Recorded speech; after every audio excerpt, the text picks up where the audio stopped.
Just this past weekend, I witnessed the injurious ignorance of my local Park and Recs department in Johnston County, North Carolina. I am a baseball coach for 11 and 12-year-olds, and I signed up to coach baseball, not to enforce lunatic face mask regulations as strictly as the most religious zealot. I have on numerous occasions informed the league that I will not force my players to wear masks, because that is a medical decision the players' parents must determine. Again, I'm a coach, not a physician. Now, despite the obvious lack of laws, federal, local, state, or otherwise, the athletic director and many of his subordinates have chosen to go to war with me, my pre-pubescent team members, and their parents. Now, they've chosen to do so despite a tragic accident whereby a player was inhibited by a mask, which in turn caused a mouth and dental injuries. So I'm calling on my sheriff for simple protection from this unlawful harassment of city workers. I'm asking him to make good on the following statement that we at Institute on the Constitution will be releasing in full version very soon as a template for others to use as an appeal to their local sheriffs. We are requesting in urgent that our sheriffs definitively declare, as the elected sheriff of my county, I have taken an oath before the supreme judge of the universe to keep the peace and to secure, defend, and protect the people of this jurisdiction from threats to their liberties, their livelihoods, and the peaceable enjoyment of their property. The nature of that solemn oath requires that the actions of the sheriff in the performance of his duty must conform to the Constitution of the United States and the Constitution of my own state. And these documents are the supreme law of the land and describe the powers entrusted to civil government by the consent of the people. They also provide limits to those powers which are absolute, permanent, and perpetual.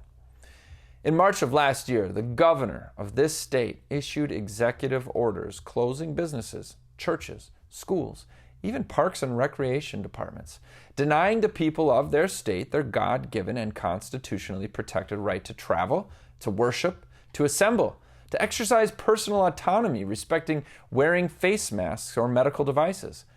When these directives were first issued, they were accompanied by statements indicating that they were an attempt to deal with a medical catastrophe and were expected to extend for only 14 days. Despite several judicial rulings that these measures lack constitutional authority, the governor has expanded and extended these orders for more than 14 months. During this time, there has been a coordinated and constant effort by media and some government agencies to justify the suspension or denial of God-given, constitutionally protected rights under a plea of emergency. But this is precisely what is forbidden by the Constitution of the United States. Moreover, the Constitution of my state provides that all lawmaking power is vested in our state legislature, and further provides that the powers and authorities of one branch of government shall not be discharged by an official from a different branch.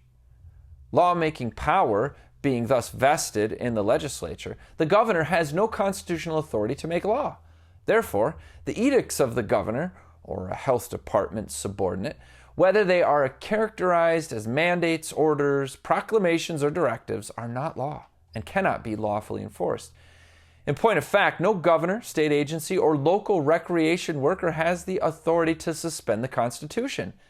Any attempt by a governor to suspend constitutional rights is an act of lawlessness and a violation of his or her own oath of office. When I took my oath of office as a sheriff, I swore obedience and fidelity to the United States Constitution and the Constitution of this state. I did not swear allegiance to a mayor or a governor or a health department bureaucrat. Fidelity to my oath requires that I abstain from enforcing any edict or order from a governor or any executive which lacks constitutional authority.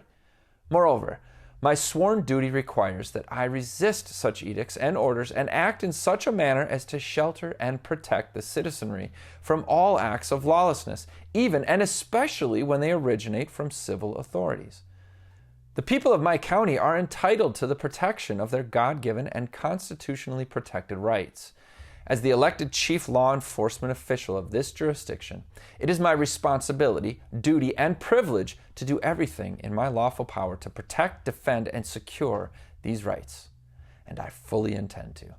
Now, this letter is just one of many solutions using local government by way of the sheriff that can help us in times like this. And we fully intend to unveil a full course letter that you can go to instituteontheconstitution.com and have access to and send to your local sheriff.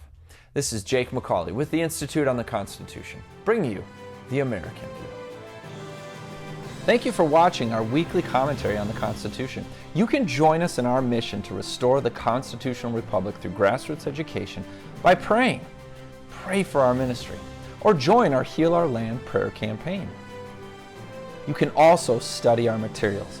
You can purchase courses and materials on our store, or become a member and get all of our content online free at instituteontheconstitution.com. Lastly, share. Share your knowledge. Share our content. Teach our courses in your homes and community.